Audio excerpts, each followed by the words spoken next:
देशात अनेक शेतकऱ्यांच्या बाबतीत ऐतिहासिक निर्णय झाले असतील, पण एक ऐतिहासिक निर्णय, भलेही त्या रकमेतून किती काय ह्याची चर्चा होऊ शकते, याच्यावर मतांतर होऊ शकतात, पण हा शेतकरी कधीच विसरू शकत नाही की शेतकऱ्याच्या या संकटाच्या अशा काळामध्ये शेतकरी मित्रांनो, शेतकऱ्यांसाठी आता असेच म्हणावं लागेल की पुन्हा एकदा सोन्याचे दिवस आले।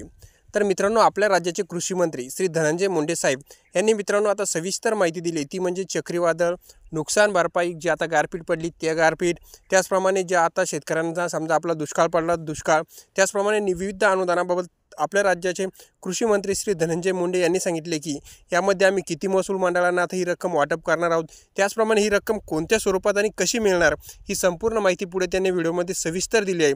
त्याचप्रमाणे त्यांनी सांगितले की मुख्यमंत्री कार्यालयातून आता ही मदत मित्रांनो शेतकऱ्यांना वाटप होणार आहे। त्याचप्रमाणे कोणकोणते शेतकरी आणि किती हेक्टरपर्यंतचे शेतकरी आम्ही यामध्ये समाविष्ट करत आहोत, त्याचप्रमाणे आम्ही कोणत्याही शेतकऱ्यांना याच्यामधून वगळण्यात येणार नाही। ज्या शेतकऱ्यांचे नुकसान झाले त्या शेतकऱ्यांच्या बांधापर्यंत सुद्धा आमचे प्रतिनिधी गेले होते आणि आम्ही केंद्राकडे प्रस्ताव सुद्धा पाठवला होता।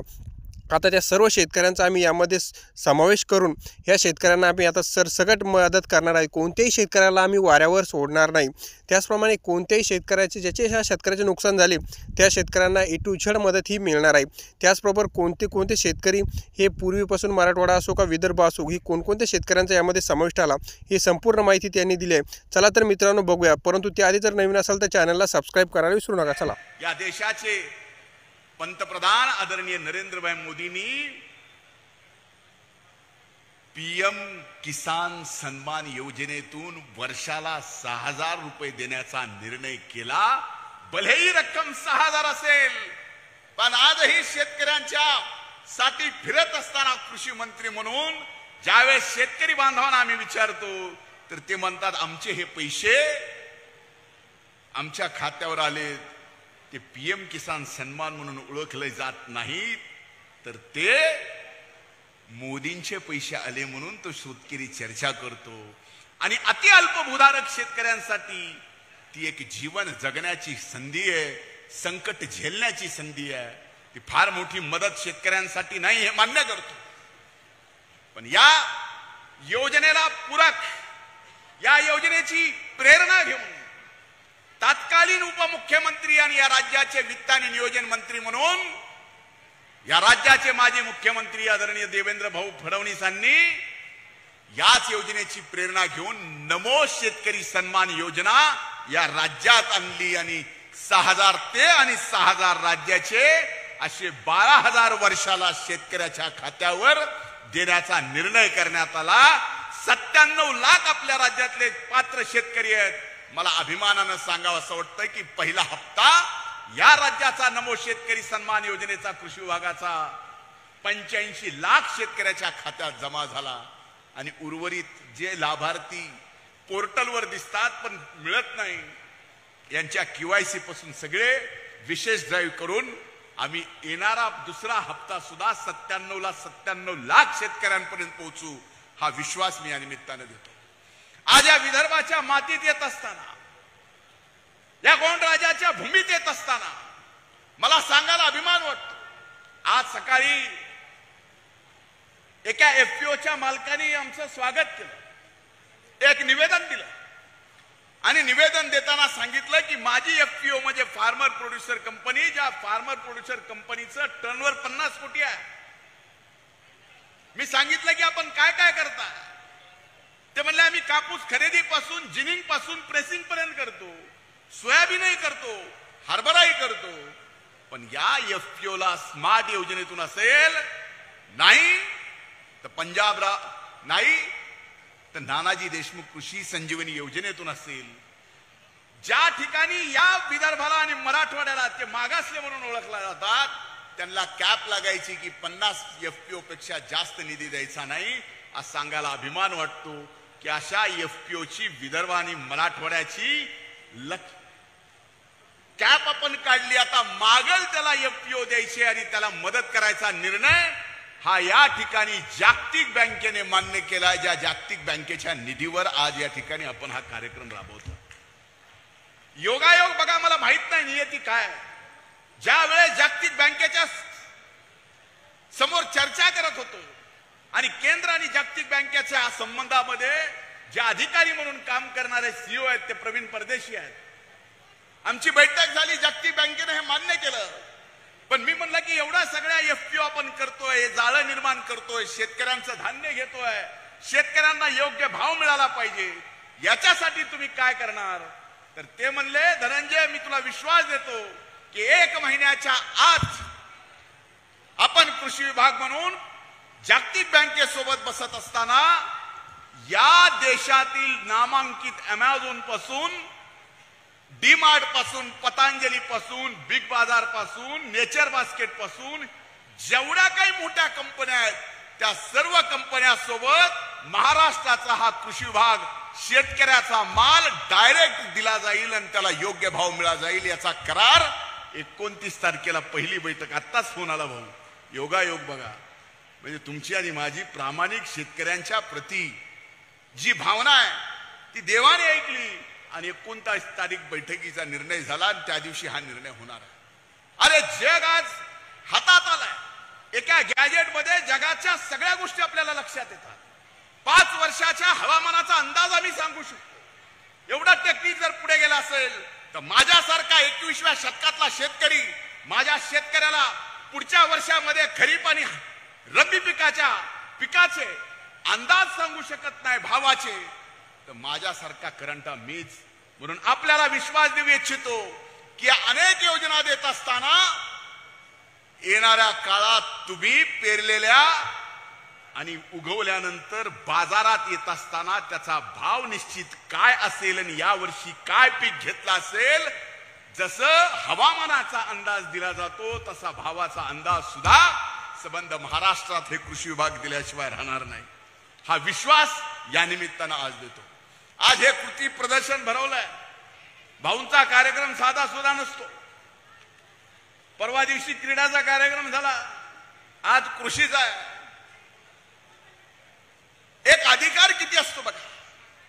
मी कृषी विभागाचा मंत्री आहे, काही निर्णय घ्यायचे अधिकार मला आहेत. भाऊ वन विभागाचे मंत्री आहेत, सर्वस्वी निर्णय घ्यायचे अधिकार त्यांना आहेत. त्यांच्याशिवाय कुठला निर्णय होत नाही.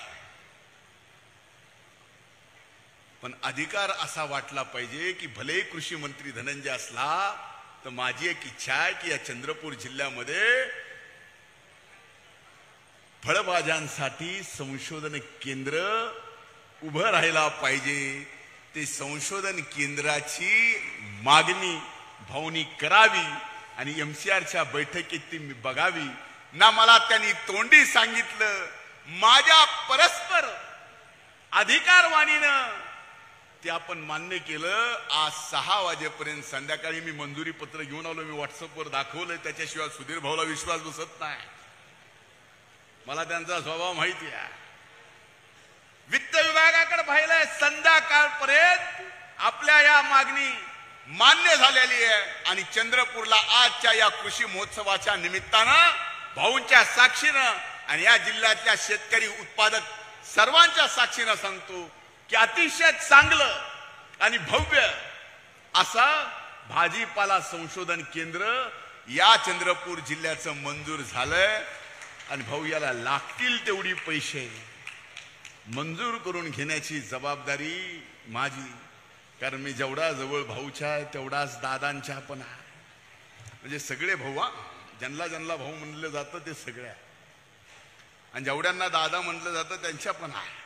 काय योगायोग आहे. आपण कधी कुणाचं वाईट केलं नाही, त्यामुळे भगवंत आपलं कधी वाईट करत नसतो. पण आज मी काहीतरी घेऊन आलो आहे. नुसतं या महोत्सवाचं उद्घाटन करायला नाही, भाऊंची आपल्या जिल्ह्याच्या प्रती, आपल्या मातीच्या प्रती जी इमानदारी आहे, त्या इमानदारीतून जी त्यांनी मागणी केली आहे, ती मागणी आणि त्यांचं स्वप्न पूर्ण व्हावं, हा त्यांच्या तालमीत काम करणारा एक कार्यकर्ता आज त्यांचं स्वप्न पूर्ण करण्यासाठी इथं आलाय आणि ते मंजूर झालंय. आपल्या सर्वांच्या साक्षीने या निमित्तानं सांगतो. आज या ठिकाणी कधी पीएम किसान, पीएम पीक विमा, प्रधानमंत्री पीक फसल विमाच्या बाबतीमध्ये आपण चर्चा करतो. या देशातलं पहिलं राज्य आहे. पीक विमा लागू पूर्वी नव्हता. मला माहिती आहे 98ला भारतीय जनता पार्टीच्या त्यावेळेसच्या श्रद्धेय अटलजींनी आपल्या जाहीरनाम्यामध्ये निवडणुकीचा घेतला, लागू झाला. पण पीक विमा लागू होत असताना शेतकऱ्याला मात्र शेतकऱ्याचा हिस्सा भरावा लागायचा. या वर्षी अर्थसंकल्प मांडत असताना या विदर्भाचे पुत्र आणि तत्कालीन अर्थमंत्री उपमुख्यमंत्री देवेंद्र भाऊंनी निर्णय केला की इथून पुढे शेतकऱ्याला पीएम किसान विम्याच्या योजनेच्या बाबतीत स्वतःचा हिस्सा भरायची गरज नाही. त्यांनी फक्त रुपया द्यायचा, बाकी शेतकऱ्याचे हिस्साचे पैसे हे कृषी विभागाने घेतले. आणि भाऊ अभिमानानं सांगावं असं वाटतं की देशात इतिहास घडला आणि पहिल्यांदा या राज्यात 1,70,00,000 शेतकऱ्यांनी यात भाग घेतला. म्हणून अशा अनेक योजना आहेत. सर्व दूर कवच आहे. आज पशुसंवर्धनाचं प्रदर्शन आहे, या बाबतीतही आपण मोठे निर्णय घेतलेत. अनेक योजनेचा फायदा या ठिकाणी होतोय. मी आज ट्रॅक्टरच्या चाव्या फोटोत दाखवायच्या त्या मी शेतकऱ्यांना देत असताना मी अशा ट्रॅक्टरच्या चाव्या 150 दिवसात 250 ट्रॅक्टर दिले असते चाव्या असं वाटप करताना. मी प्रत्येकाला विचारायचो की बाबा हे ट्रॅक्टर तुला जमीन किती आहे. मला एक अनुभव आला एका जिल्ह्यात. भाऊ एक शेतकरी म्हणला ट्रॅक्टरची चावी घेताना मी त्याला विचारलं तुला जमीन किती आहे. ते म्हणला 5 एकर. म्हणलं हे ट्रॅक्टरचं तू 5 एकरात काय करणार वर्षभर. काय नाही म्हणला 5 एकरामध्ये काम करायचं आणि घरापुढे लावायचं. म्हणलं दुसऱ्याला देणार नाही. म्हणलं असं कसं जमायचं. योजनेचा लाभ आपण सगळ्यांना देऊ शकत नाही. प्रत्येक शेतकऱ्याला ट्रॅक्टर देऊ शकत नाही, प्रत्येक शेतकऱ्याला यांत्रिकी करू शकत नाही. पण 2 गोष्टीचा विश्वास देतो की यांत्रिकीकरणासाठी हा कृषी विभाग कमीही पडणार नाही.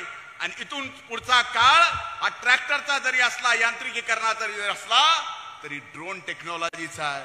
आणि ही ड्रोन टेक्नॉलॉजी सर्वाधिक फायदा केंद्र सरकार जर कुठल्या राज्याला देणार आहे तर हे महाराष्ट्राला देणार आहे. आणि ही ड्रोन टेक्नॉलॉजी सुद्धा आम्ही महिला बचत गटाच्या माध्यमातून वापरण्याचा निर्णय या ठिकाणी करणार आहोत. त्याच्यासाठी सुद्धा शेतकऱ्यांनी सज्ज राहणं आवश्यक आहे. म्हणून ह्या सर्व व्यवस्था शेतकऱ्याला खऱ्या अर्थानं या लाखाच्या पोशिंदा जी प्रतिष्ठा 100 वर्षापूर्वी या शेतकऱ्याच्या जातीला होती, तीच प्रतिष्ठा या 21व्या शतकात या शेतकऱ्याच्या जातीला निर्माण करून देणं हे सगळ्यात मोठं आव्हान कृषी मंत्री म्हणून मी आज स्वीकारलंय. आणि आज अभिमानानं सुधीर भाऊच्या समोर सांगतो की ज्या वेळेस कृषी मंत्रालयाची जबाबदारी माझी पूर्ण होईल त्यावेळेस समाधानानं शेतकरी म्हणेल की या काळात आमच्या शेती व्यवसाय म्हणून आम्ही स्वीकारला. आणि आम्ही आता परंपरागत शेती करत नाही, आम्ही व्यवसाय म्हणून बघतो, आम्ही नफा नुकसान बघतो. आणि ह्या सगळ्या गोष्टीतून एक आर्थिक क्रांती शेतकऱ्याच्या जीवनात झाल्याशिवाय राहणार नाही हे या अभिमानानं सांगतो. भाऊ प्रेमाने आपण मला बोलवलं, उद्घाटक म्हणून ही संधी दिलीत. आपलं कायम माझ्यावरती आधाराचा हात आहे, आधाराची थाप आहे. अनेक थापा असतात पण ही माझ्यासाठी आधाराची थाप आहे. आजचं उद्घाटन सुद्धा आधाराची थाप आहे. आजही माझ्या परळी वैद्यनाथाच्या नगरीमध्ये एक कोनशिला अशी कोरलेली आहे. जे विसरलो सांगायला की आपण वित्तमंत्री असताना परळीला सुद्धा 12 पंचम ज्योतिर्लिंग परळी वैद्यनाथाला 110 कोटी रुपयाचा आराखडा मंजूर केला. आज आपण भूमिपूजन केलेल्या त्या कामाचं 286 कोटी रुपयामध्ये सुधारित मान्यता घेऊन भाऊ काम चालू केलंय. आणि ज्या दिवशी हे काम पूर्ण होईल, बाकी काही असेल पण आपण सुद्धा त्या कार्यक्रमाला असताल. आणि हा खऱ्या अर्थानं आमच्यातल्या नात्याचा आणि हा आधार आहे. भाऊ मला अभिमानानं वाटतं की तुमच्यासारख्याचा आधार आहे म्हणून मी इथपर्यंत पोहोचलो. पण मी आता तुम्हाला काय मागू. कृषी मंत्री म्हणून तुमचं काहीतरी मनातून इच्छा होती, पण मी वन विभागात तुमच्याकडून काय मागू, मी संस्कृती विभागात तुमच्याकडून काय मागू. मी आज काही मागणार नाही, पण आज नक्कीच एवढं आहे की कायम तुम्ही आशीर्वाद द्या, बाकी सगळं होत राहील. आणि शेतकरी म्हणून आपले आशीर्वाद एक कृषी विभागाचा सगळ्यात तरुण कृषी मंत्री म्हणून काम करत असताना ठेवा. विश्वास देतो की आपल्या जीवनात बदल झाल्याशिवाय राहणार नाही.